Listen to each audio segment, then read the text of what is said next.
Okay, I'm going to go through another 5-minute yoga instruction, and I'm doing it because my first video was a little bit of a one take that I can do a better job of guiding through. So the first thing we're going to do is drop into that breath. This is all about dropping into that Ujjayi breath, deepening your inhale and extending your exhale, and really bringing that breath to the low abdomen.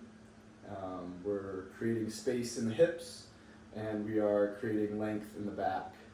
And so in any of these practices, you can find what feels good for you.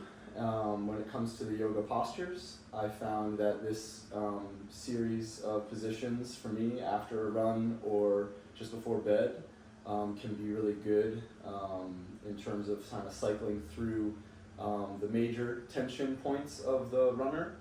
And but I think overarching that is about developing an awareness and a sensitivity to your mind-body connection. And I think you are able to strengthen that awareness in the practice of this breathing, this conscious breathing, which for me is what yoga is, an opportunity to do that. So we're going to start in mountain pose. And really connect to that relaxed body. And it's all about then getting down into the downward dog position, and you can go straight into a forward fold. But one of the other positions I really enjoy is actually a wide-legged forward fold. And doing this in a way that you are kind of feeling your 4 points of each foot. The back 2 points of your heel and the front of your foot all anchored down all the way on both sides. And kind of get a little shifting back and forth. Some swaying. But yeah, the wide-legged forward fold is a really great way also. And eventually, you will be able to put your hands on the ground if you're quite tight and stiff.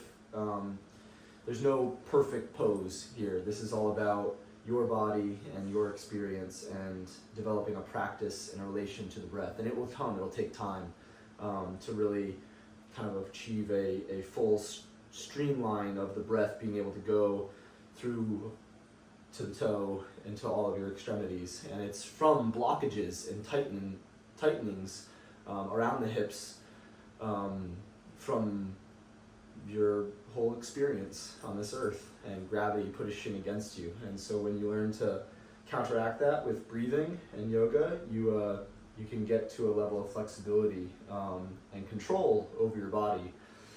So I do the wide-legged forward fold, but ultimately, and you can turn. Ultimately, you're getting down into this plank and downward dog position, and this is where you want to spend most of your time stretching through those major muscle groups. Here, we're going through the hammies and the calves, really walking, getting some ankle flexibility here. If you're cycling through a flow, remember you're doing that deep breathing. Breathing in on the up dog. On the out breath, you're lifting your hips up and then back. And this is also where you can start to get, a little bit of work going, and you can feel some sweat on your feet maybe, but I like to exhale through the mouth. So really let some of that heat out and some of that tension go in the form of heat on the exhale.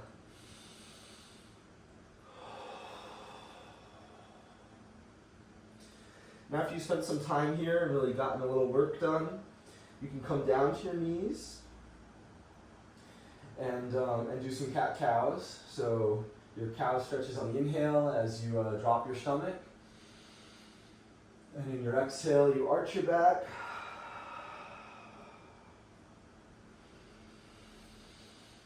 And ultimately here you're able to get into a child's pose. You can go wide-legged child's pose and play with your feet position as well. You can have your feet flexed with your toes up like this, coming from the downward dog position, or if it feels okay, you can relax your feet and put your toes on the ground. Ultimately kind of getting ready for that child's pose. And this is again where you're relaxing all your muscles, getting into that stretch position. And if you have anything tight, like sometimes my feet will get a little tight in this position, just take them off and continue to breathe into all the areas that do feel good. And so when you get into a child's pose, though, I think one of the best ways to unlock this sensation in your body is, again, in terms of creating space from the inside out with your breath. You get into child's pose and you're being as relaxed as possible. Do your deep inhale and feel your lungs pushing against your hips and creating space in your abdomen and in your lower back, and you can feel yourself bulging out and the weight of your body relaxing as you exhale. And so that's about creating space on the inhale and on the exhale, releasing that tension. And when you open up your back in child's pose, you can feel that physical sensation of the breath, your lungs moving your body. And that's, to me, that's the whole point here. If you can figure that out, then you can just dedicate a little bit of time to continuing to explore your body and your relationship to it with your breath. The last piece of this recovery yoga is getting onto your back, and again, this is a great way to take some of the pressure off the legs. Now you've stretched them out. You can find a little spot where you are breathing into your hips. Sometimes my back will crack here a little bit, and I think those pops and cracks are good. It's something of spine aligning and readjusting. But you can tick-tock your legs back and forth, really creating that space and continuing to breathe deeply.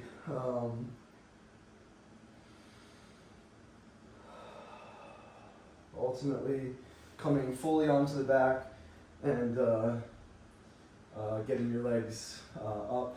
This is where you might be accustomed to draining your legs, putting them against the wall. That's great, do that.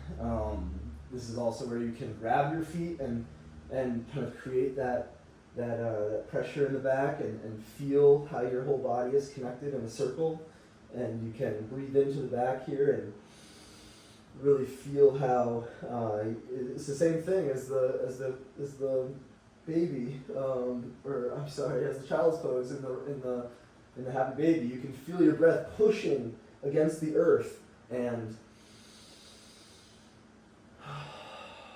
creating a little bit of pressure. It's a good pressure because it's the pressure of your lungs expanding and creating space inside your body.